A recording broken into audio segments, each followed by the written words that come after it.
ప్రతిష్ట అంటే ఏంటో మీకు చెప్తాను. ఇప్పుడు మన ఇంటికి ఎవరిని వచ్చారనుకుందాం, మన జాషువా వచ్చాడు అనుకుందాం మా ఇంటికి. జాషువా అంటే నాకు చాటి చిరాకు, కానీ నాకు బాబాయ్ అవుతాడు అనుకుందాం, లేదా బామర్ది అవుతాడు అనుకుందాం.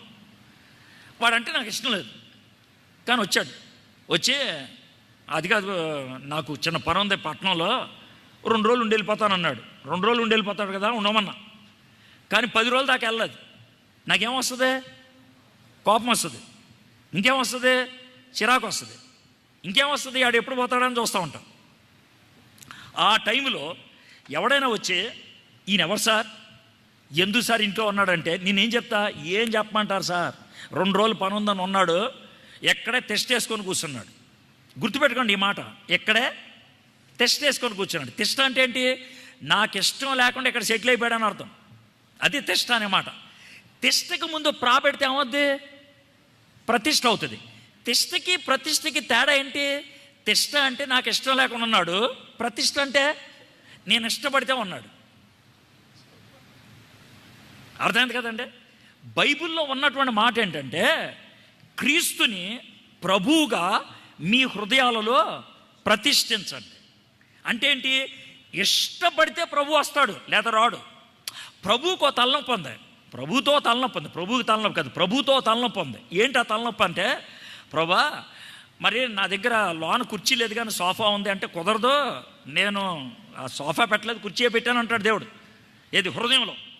అయితే పోన్లే కుర్చీయే పెట్టావులే, నా గర్ల్ ఫ్రెండ్ ఉంది లోన, నా బాయ్ ఫ్రెండ్ ఉన్నాడు, పక్కా జరుగుద్ది, మీరు కూడా కూర్చోండి, మీ ఇద్దరు ఉంటే కన్నా నాకు హాయిగా ఉంటుంది అని అంటే ఆయన ఒప్పుకోడు. ఆయన ఒప్పుకోడు. నాకు బ్లూ ఫిల్మ్లు అంటే ఇష్టం, పోర్నోగ్రఫీ అంటే ఇష్టం, నాకు జోదం అంటే ఇష్టం, నాకు షార్ట్ రీల్స్ అంటే ఇష్టం, నాకు ఫేస్బుక్లో వీడియోలు అంటే బాగా ఇష్టం, అవి ఉంటే ఓ పక్కన నువ్వు కూడా ఉండు ప్రభా అంటే కుదరదు అంటాడు. మరి ఎలాగా? నువ్వు ఇస్తే సీటు మొత్తం నాకి, లేకపోతే సీటు మొత్తం మీద ఎవరన్నా కూర్చోబెట్టుకో. సీటు మొత్తం మీద ఎవరన్నా కూర్చోబెడితే నువ్వు ఎక్కడ ఉంటావు? బయట ఉంటాను నేను లోన ఉన్నాను. ఇంకొకరితో అడ్జస్ట్ అయ్యి ఉండటం నా వల్ల కాదు. ఇది వేసే చెప్పే మాట. మీకు అర్థమైంది కదా? ఇప్పుడు ఈ మాట చెప్తున్నప్పుడే మీ హృదయంలోకి మీరు తొంగి చూసుకొని మీరు జవాబు ఇవ్వండి. మీ హృదయంలో ఎవరున్నారు? ఈ సింగనాదం మాత్రం చెప్పొద్దు. సార్ నాకు దేవుడు అంటే బాగా ఇష్టం, ఈ కబుర్లు నాకేమొద్దు, నీకు ఏమిష్టం అనేది నేను అడగల, లోన్ ఎవరున్నారని అడుగుతున్నా. ఏసైతే ఉన్న తలనొప్పి ఏంటంటే ఆయన వేరే వాడితే అడ్జస్ట్ అవడం. హృదయం అనే కోవెలలో నిన్ను కొలిచా అనే దేవతగా అనే పాట ఉండేది అప్పట్లో. కోవెల అంటే ఏంటి? గుడి. హృదయం అనే కోవెల్లో నిన్ను కొలిచా దేవతగా అంటే ఆ దేవత అయితే పక్కన వేసే కూర్చుంటాడా? కూర్చోలేడు. మీలో చాలామందికి దేవతలు ఉంటారు, మీలో చాలామందికి దేవుళ్ళు ఉంటారు, మీలో చాలామందికి బంగారాలు ఉంటారు. మీ గర్ల్ ఫ్రెండ్కి బాయ్ ఫ్రెండ్కి మీరు ఉపయోగించే పదం ఏంటి? బంగారం, గుడ్ మార్నింగ్. దానికి తక్కువ పదాలే ఉండకూడదు, అస్సలు ఉండకూడదు. బంగారాన్ని తక్కువ ఉండడానికి ఏం లేదు. నా వజ్రం అనాలి, ఇంకేమన్నా అనాలి, అంతకి తక్కువ ఉపయోగించడం లేదు. అయితే అలాంటి పదాలు ఉపయోగించేటువంటిది ఏదైనా లోన్ ఉన్నప్పుడు, ఎవడైనా లోన్ ఉన్నప్పుడు పక్కన ఏసే కూర్చో అంటే కూర్చోడు ఆయన. సొలొమోను ఏం చేశాడంటే ప్రతిష్ఠించాడంట. ప్రభువుని నీ హృదయంలో, ఏసేని నీ హృదయంలో ప్రతిష్ఠించాలి. అప్పుడు విషయాలు నడవటం మొదలు పెడతాయి. అర్థమైందా? ఇది 8వ అధ్యాయం. 1వ అధ్యాయం యువరాజు, 2వ అధ్యాయం రాజు, 3వ అధ్యాయం జ్ఞానం, 4వ అధ్యాయం ప్రదక్షిణ, 5వ అధ్యాయం మందిరం కట్టాలని పూనుకోవడం, 6వ అధ్యాయం మందిరం పూర్తయింది, 7వ అధ్యాయం నగరం పూర్తయింది, 8వ అధ్యాయం ప్రతిష్ఠ అయిపోయింది. చూసాను సింపుల్గా స్టోరీ వెళ్ళిపోతుందో. 9వ అధ్యాయంకి వద్దాం. ఎప్పుడైతే ప్రతిష్ఠించాడో 7 రోజులు, జాగ్రత్తగా దేవుడు రెండోసారి కనబడ్డాడు. ఎవరికి? సొలొమోనుకి. చూడండి 9వ అధ్యాయం 2వ వచనం. గిబియోనులో ప్రత్యక్షమైనట్లు 2వ మారు యెహోవా సొలొమోనుకు ప్రత్యక్షమై. ఎందుకు ప్రత్యక్షమయ్యాడు? సొలొమోన్ ఏంటి ప్రభా 3 విషయాల కోసం వచ్చానయా. ఏంటి ప్రభా? 1 అభినందన. దేనికి ప్రభా? మందిరం బాగా కట్టావు, చాలా కూడా బాగా చేసావు, నచ్చింది నాకు, నా మనసు ఎప్పుడు ఎక్కడ ఉంటుంది, ఇక్కడి నుంచి ఎవరిని ప్రార్థన చేస్తే నేను ఎంత. ఇది మొదటిది, అభినందన. థ్యాంక్ యూ ప్రభా, థ్యాంక్ యూ సో మచ్. మరే ఇది నా స్థావరం అన్నావు కదా. అవును ప్రభా, స్థావరం అన్నా. అంటే స్థావరానికి ఉండేటువంటి లక్షణం ఏంటి నీకు తెలియాలి కదా. స్థావరం అంటే ఇక్కడ ఏం జరగాలో నీకు తెలియాలి కదా. స్థావరం అంటే ఎందుకు ఇది నాకు స్థావరం అని నీకు తెలియాలి కదా. అవునయ్యా చెప్పండి. ఇప్పుడు ఊర్లో కరెంటు పోయిందనుకో, ఎవడు ఫోన్ చేయాలి? ఎవడు ఫోన్ చేయాలి? లైన్ మ్యాన్ ఫోన్ చేయాలి. ఆడు ఎక్కడ కూర్చుంటాడు? ఆడు సబ్స్టేషన్లో కూర్చుంటాడు, అంతే కదా. సబ్స్టేషన్ ఎంత ఉంటుంది? ఈ చిన్న ప్లేస్ అంత గది ఉంటుంది, అంతే ఉంటుంది సబ్స్టేషన్. కానీ అందులో స్విచ్ చేస్తే ఎక్కడ లైట్లు వెళుతాయి? ఊరు మొత్తం వెళుతాయి కదా. కాబట్టి ఈ మందిరం ప్రపంచానికి సబ్స్టేషన్. నీకు అర్థమైందా? ఇక్కడే ఉంటాయి స్విచ్లన్నీ. ఇక్కడ స్విచ్ చేస్తే ఊర్లో లైట్ వెలుగుద్ది, ఇక్కడ స్విచ్ ఆపేస్తే ఊర్లన్నీ లైట్లు ఆరిపోతాయి. ఇది నా స్థావరం. ఎక్కడి నుంచి నేను ఆపరేట్ చేస్తూ ఉంటాను. అర్థమైందా నీకు? ఎక్కడి నుంచి నేను ఆపరేట్ చేస్తూ ఉంటాను అంటే సాల్మన్ అడుగుంటు అంటే ఒకవేళ ఊర్లో కరెంటు పోతే కూడా ఎక్కడైనా కారణం? మరి అంతే కదా. అందుకే కదా ఎక్కడో ఫోన్ వచ్చేది. ప్రభా ఇది నాకు కొంచెం కష్టంగా ఉంటుంది. కానీ ఆ విషయం నేను నేర్చుకోవాలి. ఇక్కడ స్విచ్ ఆపితేనే అక్కడ లైట్ ఆగేది. ఇక్కడ ప్రమేయం లేకుండా అక్కడ చీకటి రాదు. అర్థమైందా నీకు? ఇప్పుడు ఇది మీకు అర్థమయ్యేటట్లు చెప్తున్నాను. ఏంటంటే ప్రపంచంలో ఏం జరిగినా దాని వెనకాల ప్రాముఖ్యమైన కారణం ఎవరో తెలుసా? దేవుడే. ఎందుకంటే దేవుడు సార్వభౌముడు కాబట్టి. ఇది మీకు కొంచెం కష్టంగా ఉంటుంది. చూడండి ఒకసారి దినవృత్తాంతం 2వ గ్రంథం 7వ అధ్యాయం.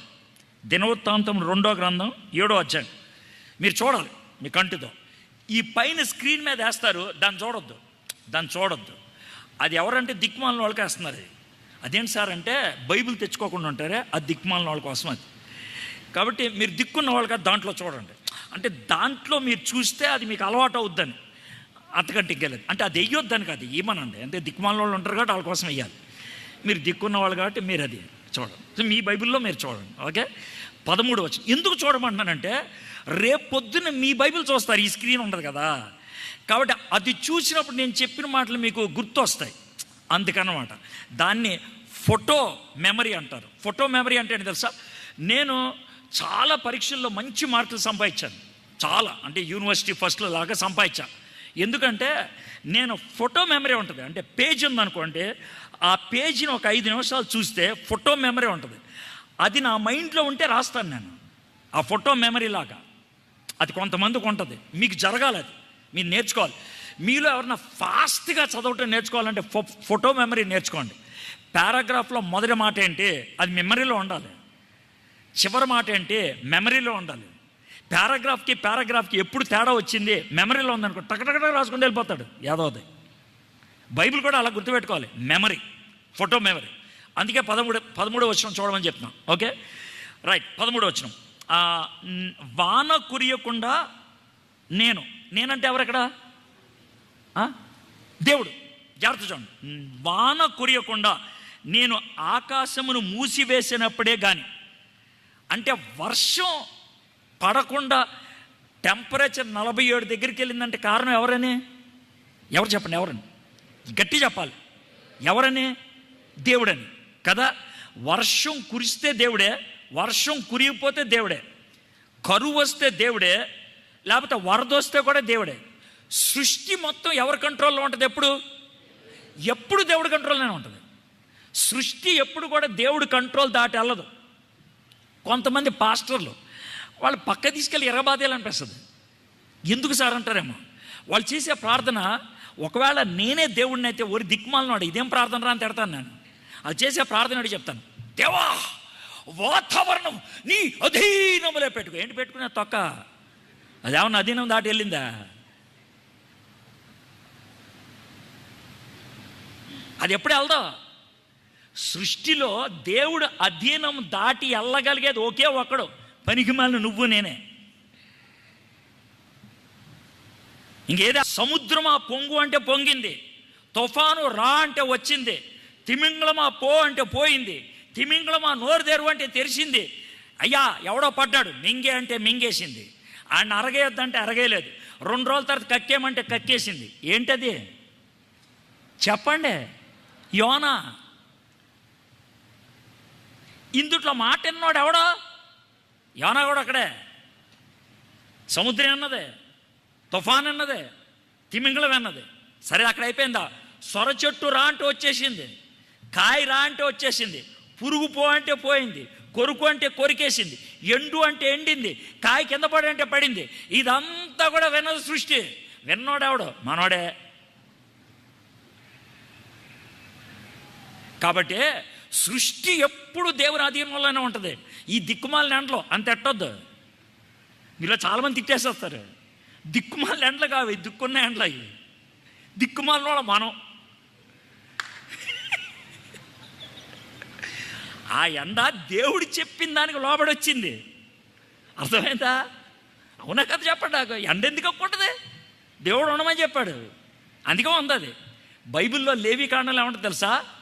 ఆకాశాన్నంట ఎత్తడిగాను, భూమినంట ఇనుంగాని చేస్తాడంట. ఎత్తడిలోంచి నీళ్ళు వస్తాయా? భూమిలోంచి నీళ్ళు వస్తాయా? రావు. నేను అలా చేయగలను అంటాడు దేవుడు. కాబట్టి వాన కురియకుండా, ఆయన అన్నమాట, వాన కురియకుండా నేను ఆకాశమును మూసివేసినప్పుడే కానీ దేశమును నాశనము చేయుటకు, ఏంటిదే? నాశనం చేయటానికి. దేన్ని? దేశాన్ని నాశనం చేయుటకు మిడతలకు సెలవిచ్చినప్పుడే కానీ. ఈ కాలంలో మిడతలు, మరి మన కాలంలో ఏంటి చెప్పండి? గౌక్కని గుర్తు రావాలి. ఆ కాలంలో మిడతలు, మన కాలంలో ఏంటి? కరోనా. కరోనా అంటే మిడతలను పంపించిన దేవుడైతే కరోనా పంపించేది ఆవిడ దేవుడే. కొన్ని వీడియోలు చూసారా? కరోనా తొక్కేస్తున్నా అని. మరి దేవుడు చూస్తే ఏమంటాడు దాన్ని?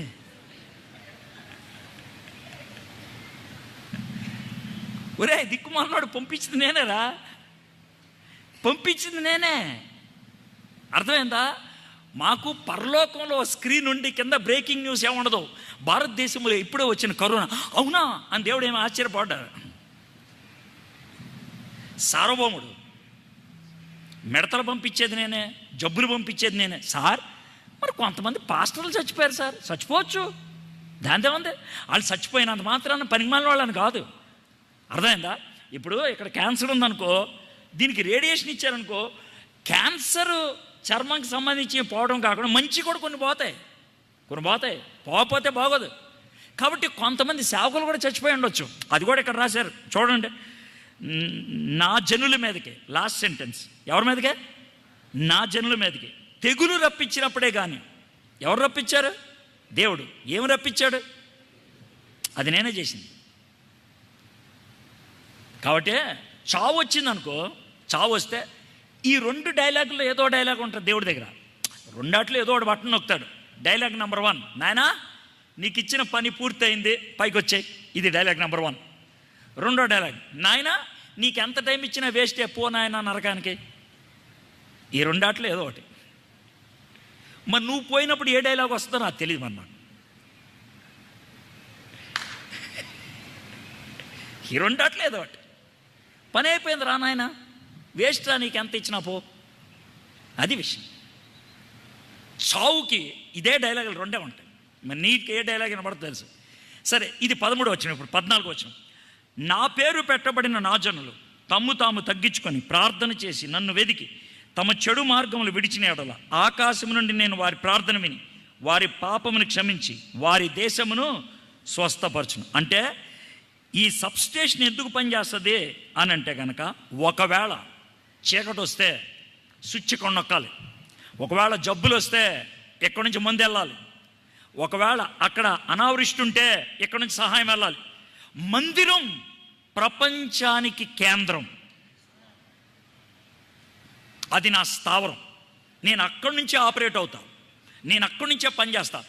నేను చాలా ఊళ్ళు తిరుగుతూ ఉంటాను కదా, నాకు లైవ్ చేసుకునే అలవాటు ఉంది కదా. వేరే వాళ్ళ ఇంట్లోంచి లైవ్ చేయాలంటే నేను అడిగే ఒక్క ప్రశ్న ఏంటి తెలుసా? మీ వైఫై ఎక్కడుందే? మీ వైఫై పొలంలో ఉంటుంది, అది ఎక్కడుందే? ఎందుకు సార్? దాని దగ్గర సిగ్నల్స్ ఎక్కువ ఉంటాయి, అక్కడికి వెళ్ళి పని చేసుకుంటాను నేను. దేవుడు ఏమంటాడు తెలుసా? వైఫై సిగ్నల్స్ నువ్వు ఇవ్వాలి, నువ్వే కేంద్రం అవ్వాలి. నీ హృదయం నాకు ఆలయం, ఎక్కడి నుంచి ఆపరేట్ చేస్తాను నేను. నీ హృదయాన్ని ప్రతిష్ఠించుకున్నావా? ఇది మనం అర్థం చేసుకోవాల్సి. మొదటిది అభినందన, రెండోది దేవుడిచ్చేటువంటి ఉద్దేశం మందిరానికి. ఇది అయిపోయింది. ఇక మూడోది, నాయనా సొలొమన్, నువ్వు మందిరం కట్టావు, నువ్వు చాలా గొప్పోడివి, నువ్వు మహాజ్ఞానివి, చాలా పెద్ద మందిరం కట్టావు, నాకే అసలు సూపర్ అనిపించింది. అయితే సైలెంట్ అయిపోతాడు దేవుడు. ప్రభు చెప్పునైనా ఏంటి అయితే అండి, అయితే నేను ఎంత పని చేశాను కదా, నాకు రాయితీలు ఉంటాయి అనుకోవద్దు. నేను ఎంత పని చేశాను కదా, చిన్న తప్పులు చేస్తే కనుక పర్లేదు అనుకోవద్దు, అస్సలు అనుకోవద్దు.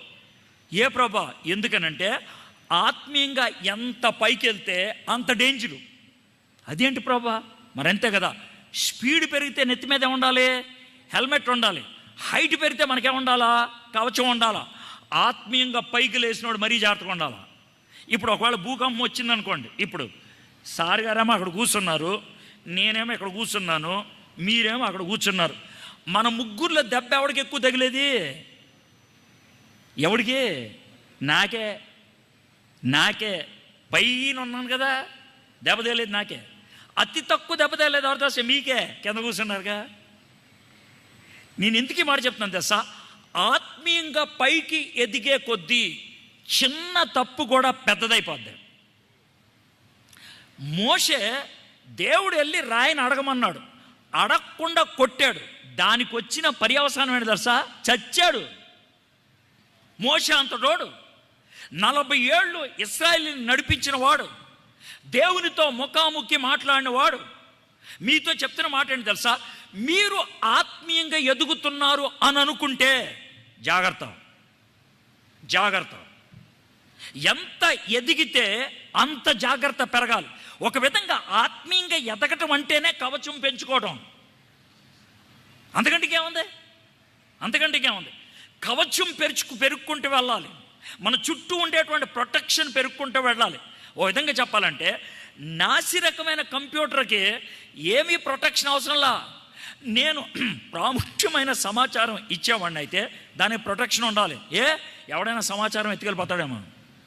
పార్లమెంట్లో ఉండే కంప్యూటర్లకి పాకిస్తాన్ వాడు ఎత్తుకెళ్ళిపోతాడేమో అని భయం ఉంటుంది. కాబట్టి నీకు కవచం పెరగాలి. దేవుడు ఆ మాట చెప్పాడు, జాగ్రత్త అని. మామూలుగా మన సినిమా డైలాగ్ వేసినట్లు వేసాడు దేవుడు. ప్రభా, ఒకవేళ కానీ నేను పాపం చేస్తే ఏం చేస్తావు? చింపేస్తా. అదేంటి ప్రభా? చింపేస్తా. దేవుడు సీన్ చూపించాడు. ఓ చీర చింపేసి, ఓ బట్ట చింపేసి నీ రాజ్యాన్ని ఎలా చింపేస్తా.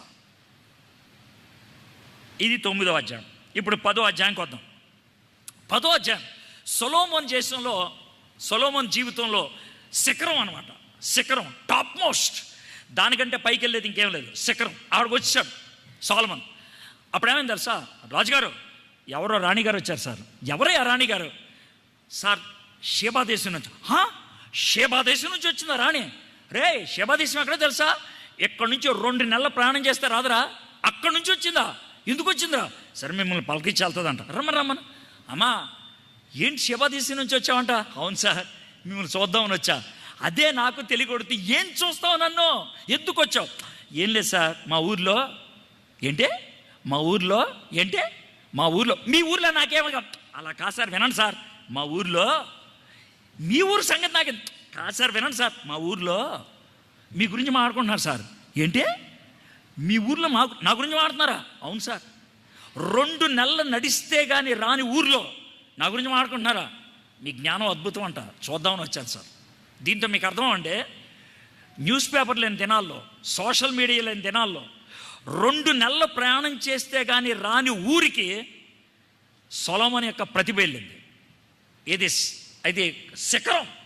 ఇప్పుడు 11వ అధ్యాయానికి వద్దాం. బైబిల్లో 11వ అధ్యాయం లేకుండా ఉంటే ఎంత బాగుండి అనిపిస్తుంది నాకు. మొదటి రాజుల గ్రంథం. ఎందుకనంటే స్టేజ్ పక్కనే కింద పడతావు. కింద ఉన్నవాడు ఎవడు పడ్డావు? స్టేజ్ మీద ఎక్కినోడే పడతాడు. గుర్తుపెట్టుకోండి, పైకి ఎక్కినోడే పడతాడు, కింద ఉన్నవాడు పడ్డావు. సొలొమోను బాగా పైకి ఎక్కాడు కాబట్టి బాగా పడ్డాడు. ఆయన ఎంత ఘోరంగా పడ్డాడు, ఊహించని విధంగా పడ్డాడు. 11వ అధ్యాయం 3వ వచనం. అతనికి 700 మంది పెళ్ళాలు. సార్, బైబిల్లో అలా లేదు సార్. అంటే మీకు అలా చెప్తున్నా, అప్పుడు బాగా ఎక్కుద్దని అర్థమైందా? 300 మంది సెటప్లు. సార్, బైబిల్లో ఆ మాటలేదు సార్. ఉపపత్నులు నేను చెప్పట్లా. ఎందుకు చెప్పట్లేదు సార్? ఉపపత్నులు అంటే ఉప్మా ఉండేవాళ్ళు ఏమో అనుకుంటారు మీరు. లేకపోతే డిప్యూటీ ప్రైమ్ మినిస్టర్ లాగా పత్నికి అసిస్టెంట్ అనుకుంటారు. అందుకని క్లియర్గా క్లారిటీ ఇచ్చేస్తాను. సెటప్ ఉంచుకున్న వాళ్ళు 300 మంది, పెళ్లి చేసుకున్న వాళ్ళు 700 మంది. ఇది మనోడు తంతు 1000 మంది. ఒకవేళ మనకే సాలమన్ కలిసిన, సాలమన్ గారు నమస్కారం సార్, మా పెళ్ళైన వాళ్ళకి ఒక్క పెళ్ళాన్ని మెయింటైన్ చేయడం కష్టం అవుతుంది సార్, మీరు 1000 మందిని ఎలా మెయింటైన్ చేస్తారంటే అదేనా మా జ్ఞానం. ఊరి పనికి మాలినోడా, దేవుడు నీకు జ్ఞానం ఇచ్చింది పెళ్ళాలను మెయింటైన్ చేయడానికి రాదురా. జాగ్రత్త అండి, ఎందుకు చెప్తాను, సరదాగా చెప్పట్లేదు. దేవుడు నీకు జ్ఞానం ఇచ్చింది పెళ్ళాలు మెయింటైన్ చేయడానికి కాదురా, రాజ్యాన్ని మెయింటైన్ చేయడానికి. దేవుడు మనకిచ్చినటువంటి తలాంతిని, దేవుడు మనకిచ్చినటువంటి వరాన్ని, దేవుడు మనకిచ్చినటువంటి అవకాశాన్ని స్వలాభం కోసం వాడుకోవడానికి ప్రయత్నం చేస్తే వాడికంటే దరిద్రుడు ఇంకొకళ్ళు లేడు. ఉదాహరణకి మ్యూజిషియన్స్ ఆలోచించండి, లేకపోతే నాలాంటి ప్రసంగికుడు ఆలోచించండి. అలాంటి మ్యూజిషియన్స్ ఇప్పుడు ఇక్కడ కొట్టి రేపు క్లబ్లోకి వెళ్ళి కొడితే ఆయన ఏమనాలే, రేపు వెళ్ళి బార్లోకి వెళ్ళి కొడితే ఏమనాలా, రేపు సినిమాల్లోకి వెళ్ళి కొడితే ఏమనాలా. మీలో కొంతమంది ఆ టైప్ దేవుడిచ్చినటువంటి తలాంతుల్ని, దేవుడిచ్చినటువంటి వరాల్ని స్వలాభం కోసం వాడుకునేవాడు. నాలాంటి వాడు అవ్వచ్చు. దేవుడు నాకు వాక్చాతుర్యం ఇచ్చాడు, ప్రసంగం చేసేటువంటి వరం ఇచ్చాడు, వాగ్దాటిని ఇచ్చాడు, దేవుడిచ్చింది ఇది. నేను దీన్ని ఉపయోగించుకొని నాకు ప్రసంగానికి ఇంత ఇస్తే కానీ రాను, నాకు 50,000 ఇస్తే కానీ రాను, ఇంతమంది జనం ఉంటే కానీ రాను అని అంటే ఆయన ఏమనాలా.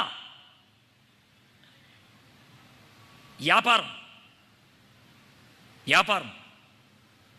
సొలొమన్ దేవుడిచ్చిన జ్ఞానాన్ని తన సొంతానికి వాడుకోవడానికి ప్రయత్నం చేశాడు.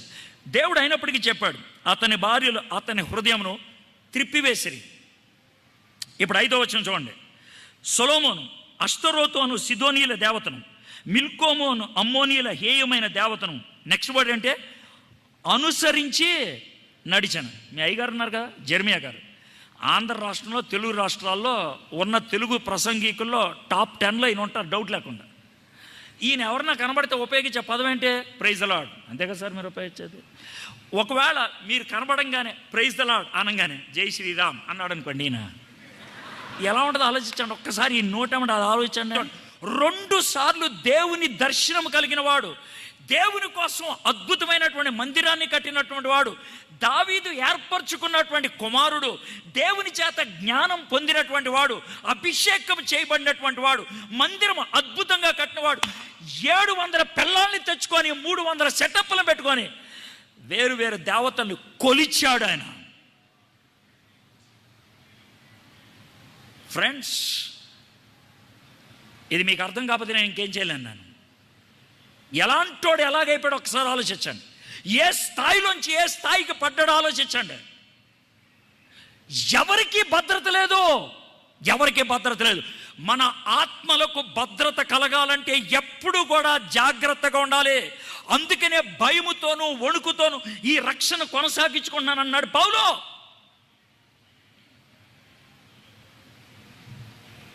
సొలొమోను పడిపోయాడు. 11వ అధ్యాయం. ఆయన కొడుకు రెహబాము రాజయ్యాడు. ఆయన కొడుకు రెహబాము రాజు అయితే దేవుడు చెప్పినట్లుగా రాజ్యాన్ని చింపేశాడు ఆయన. ఎలాగా? ఈ రెహబాము అనేటువంటి ఆయన చిన్న దేశానికి రాజయ్యాడు. 2 రాజ్యాలు అయిపోయినాయి, ఆంధ్ర తెలంగాణ లాగా. పెద్దది ఇశ్రాయేల్ దేశం, దానికి యెరోబాము. ఈ యెరోబాము దేవుడు అయిన తర్వాత, రాజు అయిన తర్వాత వాడు ఏం చేశాడు తెలుసా? దావీదు వేరే దేవతలను కొలవడం మొదలుపెట్టాడు. సొలొమోను వేరే దేవతలను కొలవడం మొదలుపెట్టాడు. సొలొమోను తర్వాత వచ్చిన చినిగిపోయినటువంటి రాజ్యంలో యెరోబాము ఏం చేశాడు తెలుసా? 12వ అధ్యాయం 27వ వచనం. 12వ అధ్యాయం 27వ వచనం.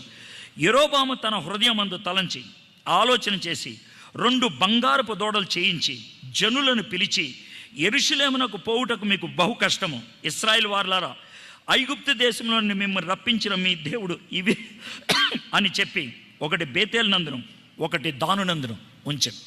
బంగారు దోళ చేస్తారు. దీన్ని కొలవండిరా. బెత్లెహేము యెరూషలేము ఎందుకు వెళ్తారు? అక్కడికి వెళ్ళి కానుకలు ఎందుకు వేస్తారు? అక్కడికి ఎందుకు వ్యాపారం చేస్తారు? అక్కడికి వెళ్ళి ఎందుకు అన్నీ చేసేది? ఇక్కడే ఉండండి. మన కేసీఆర్ గారు యాదాద్రి బాబా డెవలప్ చేశారు. ఎందుకని వేములు వాడు అర్జెంటుగా డెవలప్ చేశారు. ఎందుకని? ఆంధ్ర రాష్ట్రం వెళ్ళి ఎందుకు పూజలు చేయాలి? మన దగ్గర కూడా చేసుకోవచ్చు. సేమ్. నేను ఉన్న పరిస్థితిని మీ ముందు పెడతా, ఉన్న పరిస్థితిని. అక్కడికి ఎందుకు వెళ్తారు? సరే, యెరోబాము గలీజ్ గడ్, ఆయన తర్వాత ఆయన కొడుకు వచ్చాడు నాదాబ్. వాళ్ళిద్దరూ ఎంత నీచ నికృష్టులు అంటే దేవుడు కోపం వచ్చి బాయష్ అనే ఒక రాజుని తెచ్చాడు. ఆయన రాజుగారి పేరు. ఈ బాయష్ ఏం చేశాడంటే ఈ రెండు కుటుంబాలు, ఏది యెరోబాము నాదాబు కుటుంబంలో ప్రతి ఒక్కరిని చంపేశాడు. బాయష్ రాజుగా ఉన్నాడు. ఆయన ఏమన్నా మంచోడా? ఆడంతకంటే గలీజోడు. అంతకంటే గలీజోడైతే ఆయన కొడుకు వచ్చాడు సీన్లోకి. అతని పేరు ఎలా. ముందు యెరోబాము, రెండోది నాదాబు, మూడోది బాయేషు, నాలుగోది ఎలా. బాయేషు ఎలాని చంపడానికి ఒక రాజుని తీసుకొచ్చాడు. అతని పేరు జిమ్రీ. ఆడు 7 రోజులే ఉన్నాడు. 7 రోజులే, 7 days వీళ్ళందరినీ చంపేశాడు. 7వ రోజు ఆడు ఊరేసుకొని చచ్చాడు, సూసైడ్ చేసుకొని చచ్చాడు. ఆడి తర్వాత ఒమ్రీ అనేవాడు వచ్చాడు. మొదట యెరోబాము, రెండోది నాదాబ్, మూడోది బాయేష్, నాలుగోది ఎలా, ఐదోది జిమ్రీ, ఆరోది ఒమ్రీ. ఆ ఒమ్రీ తర్వాత వాళ్ళ కొడుకు వచ్చాడు. ఆయన పేరే అహాబ్. సార్ అసలు మీరు చాలా గ్రేట్ సార్. చూడకుండా 7 రాజుల పేర్లు చెప్పారు. రే, మన ఇండియన్ క్రికెట్ టీంలో ఎవరెవరు ఉంటారు? రోహిత్ శర్మ, అజారుద్దీన్. అజారుద్దీన్ ఎక్కడ ఉన్నాడు? రేపు ఎంత కరెక్ట్ చేసేస్తారు నన్ను. నేను తర్వాత రోహిత్ శర్మ తర్వాత బుమ్రా రాడు, యశస్వి వస్తాడు అప్పటికి. ఎంత కరెక్ట్గా ఆర్డర్ చెప్తారా మీరు? రోహిత్ శర్మ, యశస్వి జైస్వాల్, విరాట్ కోహ్లీ, సూర్యకుమార్ యాదవ్, ఆ తర్వాత సంజు శాంసన్, ఆ తర్వాత హార్దిక్ పాండ్యా, ఆ తర్వాత జిద్దు. ఎంత పర్ఫెక్ట్గా ఆర్డర్ చెప్తారో. 11 మంది ప్లేయర్లు ఏ మాత్రం జవదాటరు. వాళ్ళు పనికిమాలిన క్రికెట్ ప్లేయర్లు. కానీ 7 రాజుల పేర్లు వరుసగా చెప్పలేరు. ఒళ్ళు తీపిడారా మీకు? రాదనొద్దు, మాకు తెలియదు అనొద్దు అన్న, మాకు అంత గుర్తుండద్దు అనొద్దు, నా చెవులో పూ పెట్టదు. బాహుబలి సినిమాకి వెళ్ళొచ్చి మొత్తం ప్రతి క్యారెక్టర్ పేరు చెప్తారు మీరు. కానీ బైబిల్లో క్యారెక్టర్ల పేర్లు మీకు గుర్తురావు. బాహుబలిలో క్యారెక్టర్లు గుర్తుంటే మీకు వచ్చేది ఏంట్రా?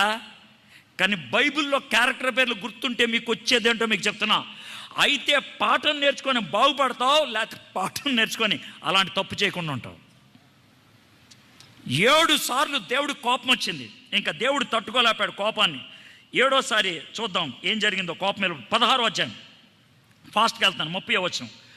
ఒమ్రీ కుమారుడైన అహాబు తన పూర్వీకులందరినీ మించినంతగా యెహోవా దృష్టికి చెడుతనం చేశాను. ఈ మాట గుర్తుపెట్టుకోండి, పూర్వీకులందరికీ మించినంతగా. ఎందుకంటే మా చిన్నప్పుడు, మీకు తెలియదులే చాలామందికి, ఓల్డ్ అదే నా చిన్నప్పుడు ఓ సినిమా పాట ఉండేది, విచిత్రమైన సినిమా పాట. ఇప్పటికీ ఆ సినిమా పాట గుర్తొస్తే నవ్వు వస్తుంది. ఏంటి? 2 కుర్రోళ్ళు పాడిన పాట. 2 కుర్రోళ్ళు ఎదురు బెదురు కూర్చొని పాడిన పాట. ఏం పాట చెప్తాను. ఒకడు అంటాడు, రే సవట అయ్యాను నేను అంటాడు. అవతల ఏమంటాడు సార్, నీకంటే పెద్ద సవట అయ్యాను నేను అంటాడు. అప్పుడు మళ్ళీ వీడు, నీకంటే పెద్ద సవట. మొత్తం పాట అంతే ఇదే. నేనే గొప్ప. ఏంటి గొప్ప సవట? ఆ సినిమా పాట అది. ఇక్కడ కూడా ఇదే ఉంది. అంటే ఈ 7 రాజులు ఉన్నారే, అరే నువ్వు మూర్ఖుడు అని. ఎవరికా? నీకంటే పెద్ద మూర్ఖుడిని నేను. అది లేదు, నీకంటే పెద్ద దుష్టుడిని నేను. సేమ్ ఫిలాసఫీ ఉపయోగించాడు మన పౌలు. ఏమన్నా తెలుసా? అందరికంటే అధముడిని నేనే నాకంటే కింద ఎవడ వెళ్ళడం అని చెప్పుకున్నాడు. సరే, యెహోవాకి దృష్టికి చెడుతనం చేశాను. నాబాతు కుమారుడైన యెరోబాము జరిగించిన పాపక్రియలను అనుసరించి నడుచుకున్నట స్వల్ప సంగతి అనుకొని అతడు సీదోనీల రాజైన ఎత్బయలు కుమార్తె అయిన యెజబెల్ని వివాహం చేసుకున్నాడు. ఎవరినే? యెజబెల్. ఇది మనం కొంచెం రొమాంటిక్గా ఆలోచిస్తే బాగుంటుంది. ఎలాంటి అమ్మాయిని చూశాడు? మనం బాగా నచ్చావు, ఐ లవ్ యూ అంటే రాజుగారు, నేను ఆహాబ్రమా మన ఇశ్రాయేల్కి రాజుని మా నాన్నగారితో ఒకసారి చెప్పొస్తాను. చెప్పరా నాన్నగారు, ఆహాబ్ అంట రాజుగారు అంటే పెళ్లి చేసుకోవే పెద్ద రాజు అంటే మనోడు పెళ్లి చేసేసుకున్నాడు. అయిపోయింది. ఇప్పుడు రాజుగారు ఇంటికి తీసుకెళ్ళాలి. చాలా రొమాంటిక్గా ఆలోచించాలంటే మనోడి కాలు ఇలా పెట్టుండి ఉంటాడు, ఇక్కడ కాలేసి పలకి ఎక్కుండి అంటాడు. లిక్కు బాగుంటుంది కదా. చెయ్యి అందించండి అంటాడు. మీకు మీ ఓహల్లోకి తీసుకెళ్తున్నాను, చెయ్యి అందించండి అంటాడు. రాణిగారు ఎక్కండి, కాలు ఇక్కడ పెట్టండి. ఎక్కేసి ఉన్నాడు. అలా ఎక్కుతున్నప్పుడు రాణిగారు సుకుమారంగా ఇలాగేదో కొంగు చాటును దాచుకొని వెళ్తూ ఉంటుంది. రాణిగారు ఏదో దాస్తున్నట్లున్నారు. అవును, మీ ఊర్లో దొరకంది ఒకటి, మా ఊర్లో దొరకంది, మీ ఊర్లో దొరికేది ఒకటి ఉంది. అవును రాజుగారు, మా ఊర్లో ఉంది ఒకటి. అదేంటో నేను తెలుసుకోవచ్చా? తెలుసుకోవచ్చు తప్పనిసరిగా. నా పేరేంటో చెప్పండి. ఎసిబెల్. మళ్ళీసారి చెప్పండి. ఎసిబెల్. మళ్ళీసారి చెప్పాలి. ఎసిబెల్. ఎన్నిసార్లు చెప్పమన్నా చెప్తాను బిడ్డ. ఎసిబెల్. అయ్యగారు, మీరు ఎసిబెల్ అన్నప్పుడల్లా ఓ ప్రశ్న వేస్తున్నారు. అవునా? అవునా? ఏంటి ఆ ప్రశ్న? బయలెక్కడా, బయలెక్కడా, బయలెక్కడా? ఎసిబెల్ అంటే బయలెక్కడా అని కొంగి తీసి చూపించి, ఇదే బయలు. ఇదెవరమ్మో? ఎవరు అనకూడదు, మా దేవుడు. ఆహా, కరెక్ట్, లేని మా ఊర్లో వెళ్ళాడు, తీసుకెళ్ళాను. వెనకాల చాలా బండ్లు వస్తూ ఉంటాయి. అయ్యగారు, అమ్మా ఏంటి బండ్లన్నీ అంటే, ఈయన్ని ఎలా పూజ చేయాలో తెలియదు కదా, అందుకే 450 మంది ప్రవక్తలు తెచ్చుకుంటున్నాం. అవునా? సర్లే, కానీ 450 కంటే ఎక్కువ మంది కనబడుతున్నారే. అవును, మీరు చెప్పింది కరెక్టే రాజుగారు, చాలా తెలియగలిగిన వాళ్ళు ఎక్కువ మంది ఉన్నారు. ఏంటి విషయం? ఏం లేదు, బయలుగారు ఒక్కళ్ళే ఉండలేరు కదా, ఆయన భార్యను కూడా తెచ్చుకున్నారు. ఓహో, ఈయనకి భార్య కూడా ఉందా? ఆమె పేరేంటో అష్టరోతు. ఓహో, వీళ్ళిద్దరు భార్యాభర్తలు కొంట అంటే వాళ్ళిద్దరిని తీసుకొచ్చాను. 850 మంది ప్రవక్తలు. ఏం చేశాడో చూడండి.